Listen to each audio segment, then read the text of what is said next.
Assalamualaikum warahmatullahi wabarakatuh. Ya baik, saya dari kelompok 1 akan mempresentasikan materi kami yang berjudul tingkat manajerial dan fungsi organisasi perusahaan. Nah, di sini saya akan menjelaskan tentang pengertian dan komponen sistem informasi manajemen.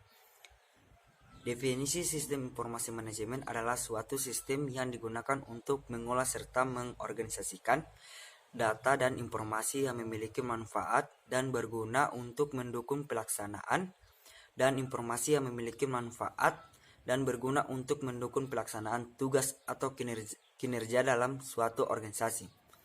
Pengertian lain mengatakan bahwa sistem informasi manajemen merupakan suatu sistem yang digunakan oleh suatu organisasi maupun perusahaan untuk mengolah semua transaksi yang mendukung fungsi manajemen.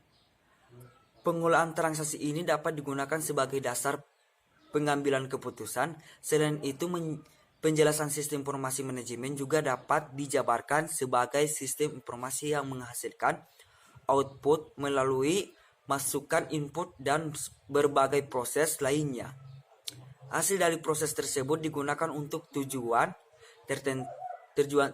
tertentu dalam kegiatan manajemen organisasi atau perusahaan. Nah, selain itu, hasil dari proses tersebut menggunakan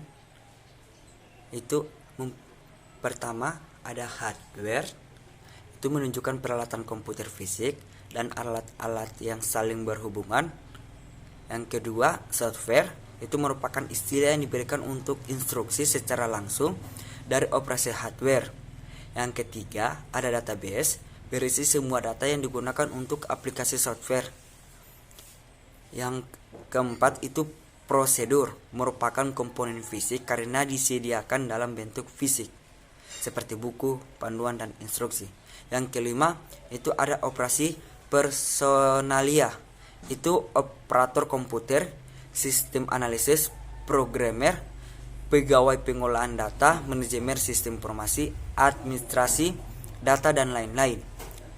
Nah, di sini juga mempunyai 3 jenis prosedur yang dibutuhkan.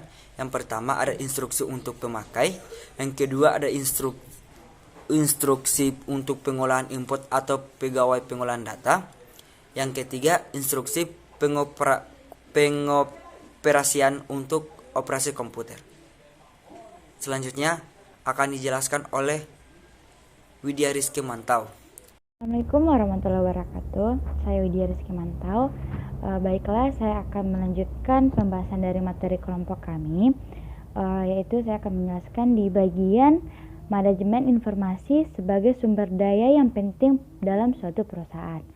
Nah, sekarang ini banyak manajer-manajer yang tertarik atau yang menggunakan manajemen informasi pada suatu perusahaan tersebut. Hal ini karena manajemen informasi itu sendiri sangat bermanfaat, sangat ada banyak feedbacknya bagi perusahaan tersebut. Nah, adapun alasan-alasan kenapa manajer-manajer tadi menggunakan manajemen ini, karena yang pertama itu adalah kompleksitas perusahaan yang semakin meningkat. Nah, bisnis sekarang ini memang sudah kompleks, tetapi lebih kompleks lagi dengan adanya manajemen informasi. Dengan manajemen informasi ini, perusahaan itu bisa dapat menaikkan persaingannya lebih baik lagi, lebih di atas lagi karena adanya informasi tersebut. Jadi sebelumnya orang belum ketahui, mereka dapat mengetahui itu tentang informasi terhadap perusahaan itu melalui manajemen ini. Nah, kemudian daya saing tentunya juga dapat meningkat, bisa bersaing hingga sampai ke tahap internasional, tidak hanya pada tahap lokal saja. Kemudian bisa lebih efisiensi waktu dan dapat mengatasi kendala-kendala sosial. Dan kemudian alasan yang kedua itu adalah kemampuan komputer itu semakin membaik. Jadi dengan adanya komputer itu sangat-sangat dapat membantu pekerjaan dari manusia. Jadi informasi akan semakin tersebar luas, semakin cepat lagi, semakin efisiensi dalam segi waktunya dengan adanya komputer. Apalagi komputer sekarang ini sudah sangat canggih. Jadi perusahaan itu sangat terbantu dengan adanya manajemen informasi tersebut. Sekarang pada subsistem dari SIM itu sendiri, Yang pertama ada fungsi organisasi, di mana yang terdiri dari fungsi keuangan, kemudian fungsi SDM, fungsi jasa informasi, fungsi pabrik atau manufacturing, dan fungsi pemasaran.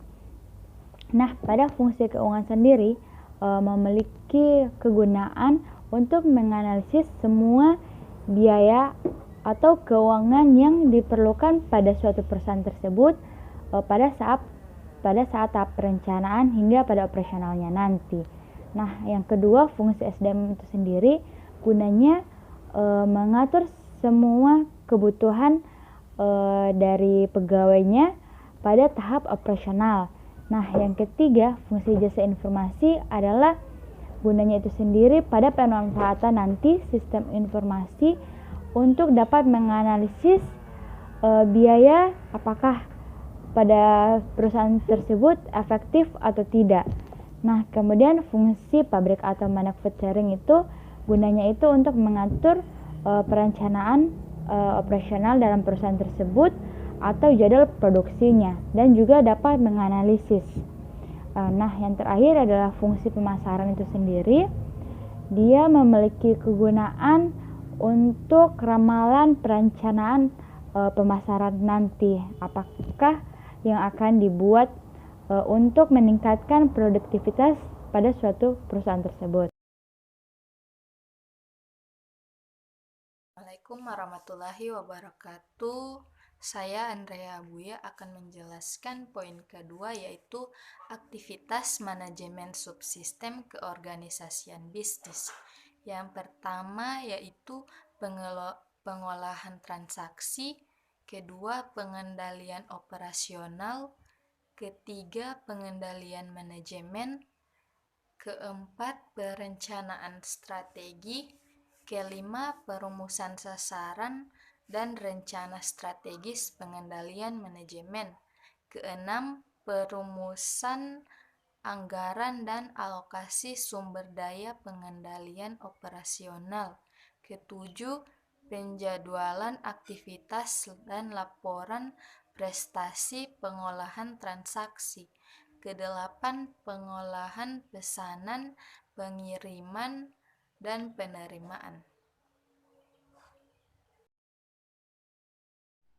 Assalamualaikum warahmatullahi wabarakatuh. Nama saya Eka Prasetya Tohlullah. Saya akan menjelaskan tentang hubungan aktivitas manajemen dan fungsi organisasi. Pada struktur piramida top manajemen dan fungsi organisasi tidak terlihat, tapi pada kebutuhan database akan terlihat karena top manajemen ini hanya memerlukan data atau informasi untuk pembuatan berbagai macam keputusan. Pengaruh tingkat manajemen terhadap sumber dan bentuk penyajian informasi, yaitu konsep SIM pada suatu organisasi sering menghasilkan kegagalan.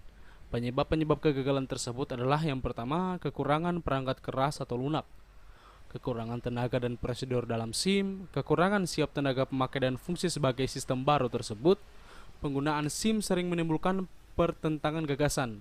Adapun beberapa pertentangan gagasan tersebut adalah akan menggunakan sistem total atau akan digunakan gabungan subsistem, sumber sistem informasi terpusat ataukah terpencar, terminal ditempatkan di setiap kantor eksekutif atau terminal yang dioperasikan staf.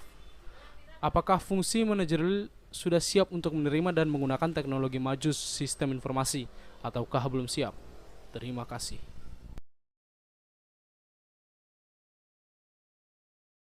Assalamualaikum warahmatullahi wabarakatuh. Nama saya Ati Tadehi. Saya akan menyimpulkan materi yang telah dijelaskan oleh teman-teman saya. Sistem informasi memiliki peran yang sangat penting dalam sebuah organisasi.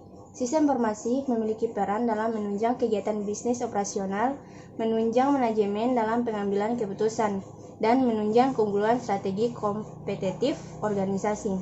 Sistem informasi manajemen digambarkan sebagai sebuah bangunan piramida di mana lapisan dasarnya terdiri dari informasi, penjelasan transaksi, penjelasan status, dan sebagainya.